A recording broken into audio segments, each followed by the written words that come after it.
yemmus Looxii humnaan walitti cafaqanii balbalicha cabsuu bira ga'an. Garuu namoonni warri keessummoonni sun harka isaanii gabbaasanii Looxii gara isaaniitti ol galchan balbalacha hin cufan. Jarreen ala turan sana immoo isa xinnaadhaa amma isa guddaatti ayichaan jaamaa isaaniin godhan. Jarris balbalicha barbaachaan of hin dadhabsiisan. Ameen. Jarri kun warra Sodoomiif Gomoraa lammii achiiti. Namichi Loox jedhamu kun galaa biyyasiiti. Nama biyyasitti galee. Namichi biyyasitti galee kun keessummaa dingataa galgala mana isaa dhaqe. Keessummoonni kunis ergamoota Waaqaa turan. Jarreen biyya Sodoomii amalli isaan qaban dhiira arginaan dhiira gadhoomsuuf dhiira dhaqa. Dhalaa arginaan dhalaa gadhoomsuuf dhalaa dhaqa. Mana namicha kanaa keessummoonni dhufan dhiira waan ta'aniif dhiironni, dargaggoonni, ijoollonni, jaarsoliinis xinnaadha amma guddaatti jarreen mana keetti ol lixan galgala kanaa gannu baasi hin gadhoomsinaa jedhan. Isaaniif amala, isaaniif shaakala, isaaniif hojii. Looxiif garuu kun cubbuudha. Lakkisaa maaliif keessummoota qorratti dura awwaan akkasii hojjechuu yaaddu? Durboota lama takkaa dhiirri biraan geenyeen qaba. Isaanii nan gad isinii baasa qooda keessummaa koo gabbaasu. Waan garaan keessan jaallate jara kana irratti hojjechuurra ijoollee koo durbaa lamaan irratti hojjechuu keessan filadhe. Baay'eesi galaan biyya kanatti gale har'a seera nuu baasaa. Isa jara sana irratti gochuu yaadne caalaa sirratti goona jedhanii walitti cafaqanii gaafa balbala cabsuu ga'an. Ergamoonni sun harka isaanii gabbaasanii Looxiin ol hin gashan. Warra alatti hafan sanas jaamummaan rukutan. Keessummootni Loox ergamoota Waaqayyoo turan. Jarri ergamoota Waaqayyoo yoo gadhoomsuu yaadan. Seera uumamaa 19:5 irratti adda baasee makan inni jedhu. Jarris Looxiin waamanii namoonni galgala kana gara kee dhufan meerree akka isaan dhadheessinutti gara keenyatti gadi baasi jedhan. Isayyuu hin iyyan hin wacanis. Keessummoonni sun ergamoota Waaqayyoo turan. Sababii jal'ina isaanii isa guddaa kanaaf sabni mandaroota Sodoomiif Gomoraa keessa jiraataa ture. Dhaloota Kiristoos dura bara 1900 keessa.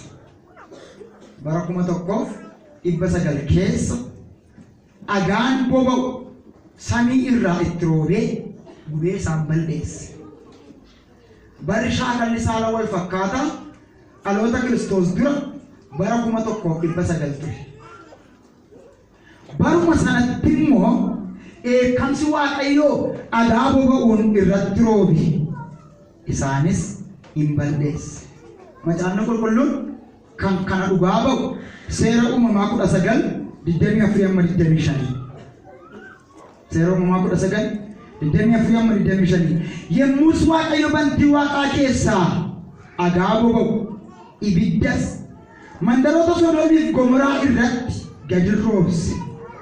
Inni mandaroota sana guutummaa lafa naannoo sanaa warra mandaroota sana keessa jiraatan hundumaa wanta lafa sana irratti biqilus in barbadeesse. Ameen. Maaliin barbadeesse? Dhagaa boba'uun barbadeesse.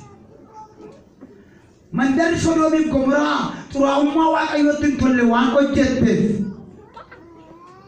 yeroo ammaa kana kaartaa addunyaa irratti jiraachuu dhabdi.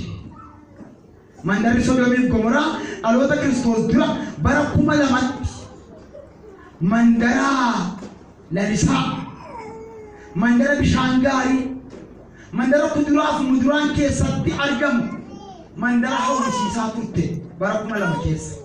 Dhaloota Kiristoos dura bara 2000 akkas jechuun bara 4220 meeqa keessa 2023 bara 423 dura hawwisiisaa turte mandaratti.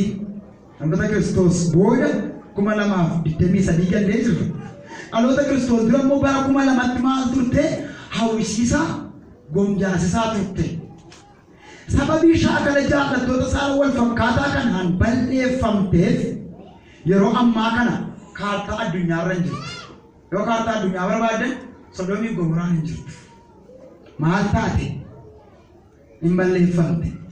Biyyi Sodoomii fi Gomoraa gaafa sana balleeffamte galaana guddaa tokkotu irra dambalii jira har'a. Galaanni kun immoo galaana soogiddaa yookiis galaana du'aa jedhamee waamama. Lafa biyya Sodoomii fi Gomoraa irra yoo lattan galaana guddaa tokkotu irra jira hin dhugamu ashaboodha. Maqaan galaana sanaa immoo galaana du'aa jedhamee moggaafamee hafe. Galaana du'aa jedhamee moggaafamee hafe. Kaartaa addunyaarra isheen jirtu galaana du'aa jira. Kitaabni irraa waraabame Encyclopedia Britannica kan jedhu irraa waraabame. Kitaabicha yoo dubbistan seenaa kana bal'inaan argattu. Seera uumamaa 14:19 kan dubbisne badii isaan godhanidha. Seera uumamaa 1924 hamma 25 kan dubbisne balleeffamuu isaaniiti. Al tokko yeroo hojii mishiinarii hojjedhu biyya Israa'eliin daawwadheen ture. Carraa ta'ee waan lama na dinqu kanan arras isinitti himuu barbaaduun qabu. Sunis nama bifa dubartii qabdu karaa harka ishee bitaa akkana galagaltee dhaabattu. Miilli isheen bitaan gara teellaatti kan jalaa jallate. Inni mirgaan immoo gara duraatti kan olii xatu tokko nan arge. Bishaanni akka muka cobuu miilla ishee jalaa hin jiidhu. Yaa'ee galaanan ta'u, gogee awwaaran ta'u, kun maal jedhee nan gaafadhe. Innis fuullee mandara Sodoom yookaas immoo iddoo galaana du'aa jedhamu kanarraa kiiloomeetira 3.4 ture. Kun maal jedhee gaafan gaafadhu. Galaanicha dura daawwattee hin deebitu naan jedhan. Lakkii waan fakkii kanan daawwadhaan jedhe isheen haadha manaa Looxiidha jedhan. Hamma irraatti hin banne. Hamma irraatti jirti. Dhaabattee macobaa jirti. Lafti magaalaa Sodoomii fi Gomoraa re'ee sanaa kunuutti jedhan. Isa kaminnaan bishaan isa nama dubbise kana. Bishaan soogiddaa yookaan bishaan du'aa. Namoonni biyya garaa garaatti dhaqan bishaan sana bitatanii galu. Bishaan du'aa. Maal isinii godhaan seenaadha jedhan. Tawaayeen illee bitanne si waraabbanne si. Garuu waan sana narki. Jarri kun lamaan eekamsa karaa saala wal fakkaataa achitti hafan. Haati manaa Loot jaallattoota saala wal fakkaataa keessaa gaafa ba'uuf Waaqayyo itti dubbate wayyoo itti obbolaashee jaallattoota saala wal fakkaataa sana keessa jira waan ta'e. Biyya isheen itti qalattee guddattetu saala wal fakkaataa sana keessa jira waan ta'e. Isheen ittumatti cobaa hafte. Mandara ishee mandara galaanaan badute. Kutaa lukkisii 19:4 dubbisne kana irraa kan nuti hubannu namoonni Sodoom galgala sana dogoggorri isaan isa hamaa godhan dargaggeessa amma jaarsoliitti ijoolleedha amma isa guddaatti ergamoota mana Loot dhaqan gadhoomsuu ture kaayyoon isaanii. Dhiisaa deebi'aa jaarsi jedhu turre hundumtuu itti fiigan. Hiikaa macaafa qulqulluu isa jalqabaa afaan Ibraayisxiitiin barreeffame irratti uumama 19:5 yoo dhaxxanii dubbistan yaada jedha. Yaada afaan Ibraayisxiitti yeroo dubbatu yaada. Maal yaadan sabni suni ejja dhiiraa ejja saala wal fakkaataa yaaduu isaanii afaan Ibraayisxiitti gaafa dubbistan dhaqee isinii ifa. Namni maal lafarratti hojjeta waan garaasaa keessatti yaadee lafarratti hojjeta. Yaada jechuun sexual intercourse yookaas immoo quunnamtii saalaa waliin gochuu yaadan. Irratti gochuu yaadanoo ergamoota Waaqaa irratti gochuu yaadan. Kun yaada isaanii. Sexual intercourse yookaan immoo yaada jaalala fedha hamaa. Isa yaadan. Kutaadhuma kana lakkoofsa 8 irratti Loot durba 2 dhiirri bira hin ga'in jiru. Amma immoo dhiirri bira ga'uudhaaf ijoollee koo durbaa 2 geesse.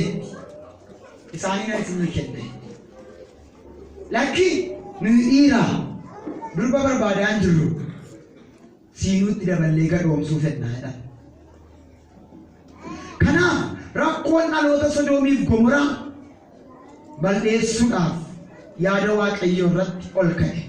Yaadni Waaqayyoo garuu isaan balleessuudhaaf jarjaree dhufe. Yaada kanarraa kan hubannu jarri keessummoota Loot gadhoomsuu barbaadan kun waan biraaf miti. Amala biyya isaanii irratti raawwachuu fedha garaa isaanii yookaan quunnamtii saalaa sana duukaa raawwachuu ture. Hiikaa yaada kanaa Macaafa Qulqulluu isa afaan Ibraayisxiitiin barreeffame kan deeggaru kitaabota isinii kennu. Roobin Iskoogaapii kan jedhamu Roobin Iskoogaas jedhanii warri Ingilizii kan hiikuu yaalan afaan Ibraayisxiitiin kitaaba barreeffamee jirudha.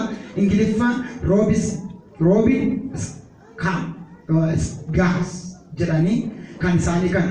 Kun immoo New Testament and homosexuality kan jedhu qabatee jira kitaabichi. Kakuwaaraa fi walquunnamtii saalaa kan jedhu qabatee jira.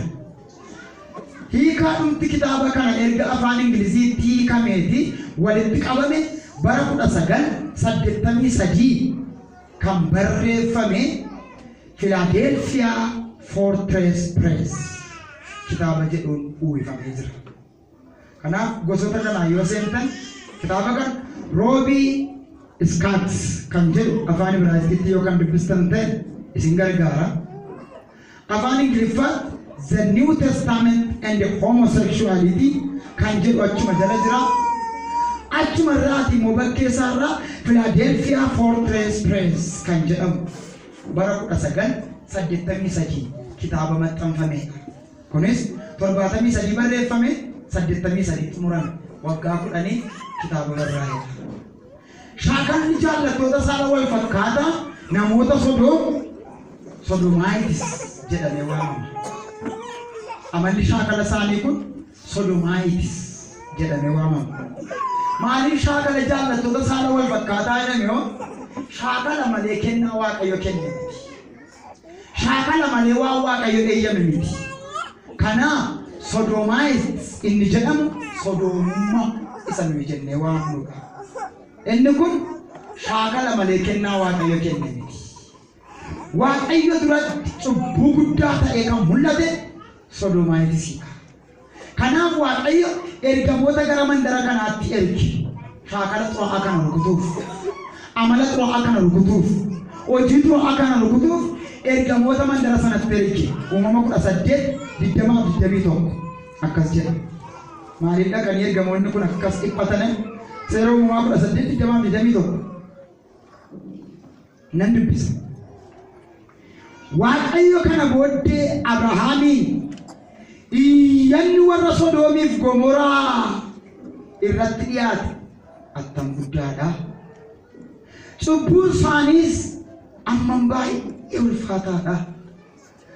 Ammas gadi bu'ee wanti isaan hojjetan hundinuu akka iyyata na bira ga'ee sanaa ta'uu isaa nan ilaala. Iyyata isaanii bira ga'e Waaqa bira. Abrahaamiin waameetu Waaqayyo, yaa Abrahaamiin iyyanni warra Sodoomitti irratti dhiyaate, iyyanni warra Gomoraa irratti dhiyaate attam guddaadha. Cubbuu isaan hojjetanis attam sodaachisaadha. Ka'een gadi bu'a. Rakkinni biyya kana jiru akka iyyata isaanii ta'uu isaan dhaqee ilaala. Jecha kana dubbatee ergamoota isaa biyyichatti erge. Kanaaf dhaqa eeggamsa Waaqayyo isa guddaatu. Waaqayyo waan isaan hojjetan kanatti waan aareef dhagaa ibiddaan boba'u itti roobsee isaan balleesse. Dhaqee argee inaafe. Dhaqee argee eegamuu jalqabe. Dhaqee argee balleessuu murteesse. Seera Uumamaa 19:24-25 kanan dubbisee jira. Kunis kan argisiisu warra shaakala ciiggaasisaa yookaas immoo ejja ciiggaasisaa warra hojjetan balleessuuf jedheeti. Homosexuality isa jedhamu sana. Kan raawwatan hundumaaf adabuu dhaqe. Adabee immoo dhiisa miti. Shaakalanii kan adaba jalaa dhokatan jiru bara sana. Isaan bara baraan adabamuuf akka jiraniif Waaqayyo waan kana gaafas murteesse. dhagaa biddaan balleessu kan waaqayyo murteesse bara baraan namni homoseksuaalii hojjetu yookaas immoo quunnamtii saala wal fakkaataa namni raawwatu bara baraan akka adabamuuf waaqayyo dhagaa boba'u gaafas ittiin mirkaneesse. Adabni ibiddaa bara baraan dhagaa boba'u gaafas itti fakkeeffamu. Gaanam nuyi jennu kun gaanam jechuun iddoo tuullaa kosii jechuudha. Magaalaa Yerusaalem keessa lafa bal'aa abiddirraan dhaabne tokkotu jira. Ilmaa boba'a yeroo hundaa. Kun maal innaan iddoo tuullaa kosii jedhan. Maal jedhamannaan gaanam haam jedhamadhaan afaan warra siitti. Ijoo abiddaa. Iddoon abiddaa kun isa naannoo keenyatti volkaanoo jedhu sanarra caala. Waaqayyo dhagaa boba'u gaafasii milikkita akka kuwaaraa isa guyyaa firdi abidda bara baraa sana argisiisuuf kana kan deeggaru ergaa Yihuudaa lakkoofsa 7 akkas jedha. Ergaa Yihuudaa lakkoofsa 7. Ergaa Yihuudaa lakkoofsa 7. Nan dubbisa. Isaan maqaa Kiristoosiin barsiisuudhaaf ba'aniiru. Warra amantoota hin ta'in irraas homaa hin fudhatan ifam ergan dubbisee ilman xumuruu kan ergaa Yihuudaa lakkoofsa 7 akkuma ergamoota sanaa immoo warri mandaroota Sodoomiif Gomoraa warri mandaroota naannoo sanaas halalummaa keessa ba'anii ejjummaadhaaf warruma akka isaanii nama hin ta'in duukaa iyyuu hin adeemu turan. Warra akka isaanii nama hin ta'in duukaa iyyuu ejjummaa jechuun horii duukaa, bineensa duukaa, harreen saree bineensa caakkaa kana jiran jawwee bofa isaan kana duukaa iyyuu hin adeemu turan warri Sodoomiif Gomoraa. Isa amma miidiyaa garaagaraa saala bineensaaf namaa sargaa jiru. Kophee qorraa miti waan ta'e isa keessaa nan deebi. Garuu Yihuudaa waan dubbicha dubbatee nan dubbisa.